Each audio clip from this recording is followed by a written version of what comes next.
शाहवाडीच्या डोंगरातलं असं एक मंदिर की तिथल्या देवीला वाईट कृत्य केलेलं चालतच नाही आणि फोटोज आणि व्हिडिओज तर अजिबातच चालत नाही. आणि जर कोणी फोटोज आणि व्हिडिओ काढण्याचा प्रयत्न केला तर काय होतं हे चला दाखवतो. ज्याने चुकी केलेली आहे त्यालाच येऊन ती मधमाशी चावणार.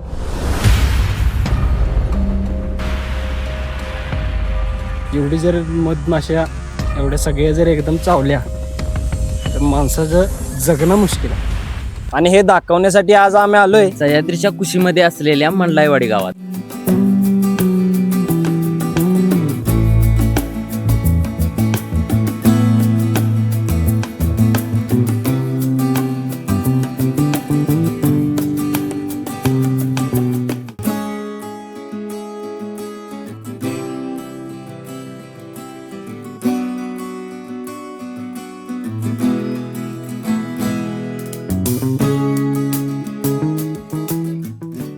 मंडलाईवाडी शाहवाडी तालुक्यातलं असं एक छोटंसं गाव, पण या गावाला ओळखलं जातं ते म्हणजे इथल्या मंडलाई देवीच्या मंदिरामुळं.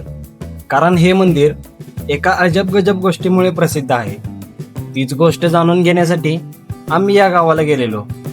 गेल्यावर पाहुण्यांनी सरबत देऊन स्वागत केलं. त्यानंतर आम्ही ड्रोन चालू केला. लहान मुलांनी ड्रोन बघण्यासाठी गर्दी केलेली आणि फायनली आम्ही ड्रोन उडवून गावचं व्हिडिओ केलं.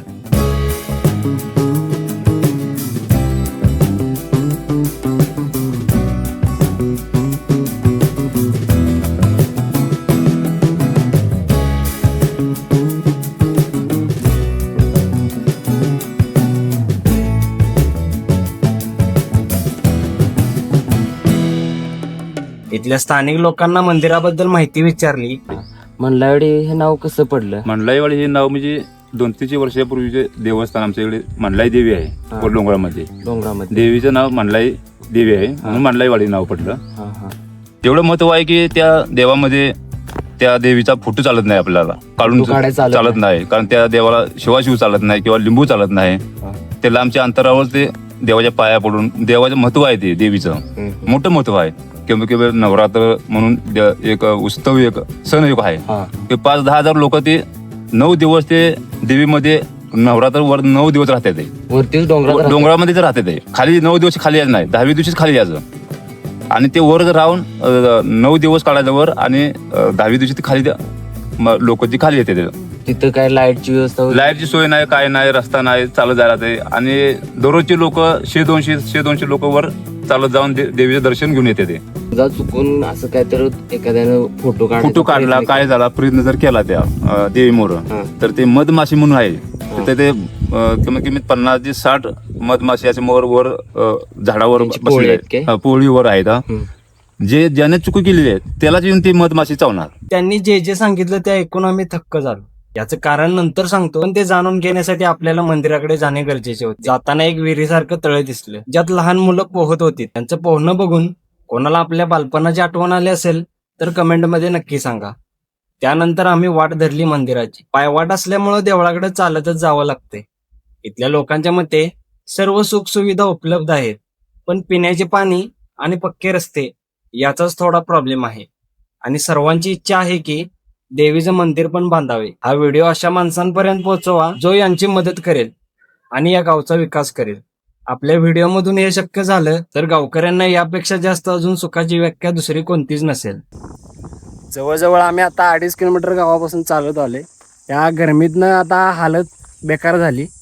अजून मंदिर जवळजवळ अर्धा किलोमीटर आहे. आम्हाला फक्त एकच भीती आहे की मधमाशाने हल्ला करू नये. तर चला बघूया मग काय होते. कारण इथं केलेलं कोणतंही वाईट कृत्य देवीला आवडत नाही आणि फोटो व्हिडिओ पण काढून चालत नाहीत असं गावकऱ्यांचं म्हणणं आहे. आणि कोणी असं केलंच तर इथं असलेल्या मधमाशा त्यांच्यावर हल्ला करतात. आणि काही वेळा असं झालंय सुद्धा. एकाला तर मोठमोठ्या हॉस्पिटलमध्ये ऍडमिट करायची वेळ आली होती. आम्ही म्हटलं अशा किती माशा आहेत बघूच. पण जेव्हा आम्ही झाडावर बघितलं हे बघून पुन्हा मोबाईलवर शूट करायची धाडसच झाली नाही. त्यानंतर आम्ही मंदिरात गेलो आणि दर्शन घेतलं. आतमध्ये मंडलाई देवीची मूर्ती आहे. बोलून सांगू सुद्धा शकत नाही असा अनुभव होता. आणि व्हिडिओ सुद्धा काढू शकत नाही, कारण व्हिडिओ काढायला चालू केलं तरी असं काहीतरी होत होतं. नाही मास्क काढता विषय नाही, जास्त काय करू नका तिला. मास्क काढत गेली चला इथं रिस्क नको म्हणून बाहेर पडलो आणि तरी पण ड्रोन सोडला. त्यातूनच थोडंफार बघा की कसं आहे इथलं वातावरण.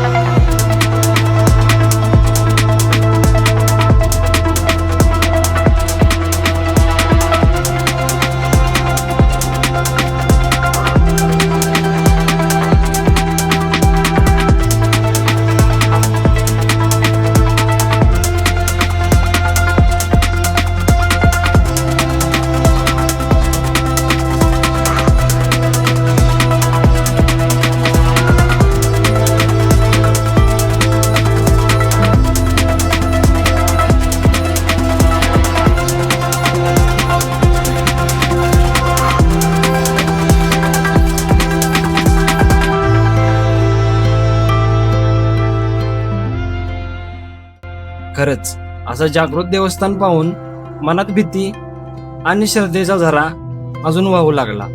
आणि नशीबवान आहेत ही लोक ज्यांचं रक्षण करायला आई आहे. आणि अशाच प्रकारचे व्हिडिओ बघण्यासाठी आत्ताच आपल्या चॅनलला सबस्क्राईब करा आणि बेल आयकॉनवर क्लिक करून नोटिफिकेशन ऑन करा. आणि पुढचा व्हिडिओ कोणता पाहिजे हे पण कमेंट करून नक्की सांगा.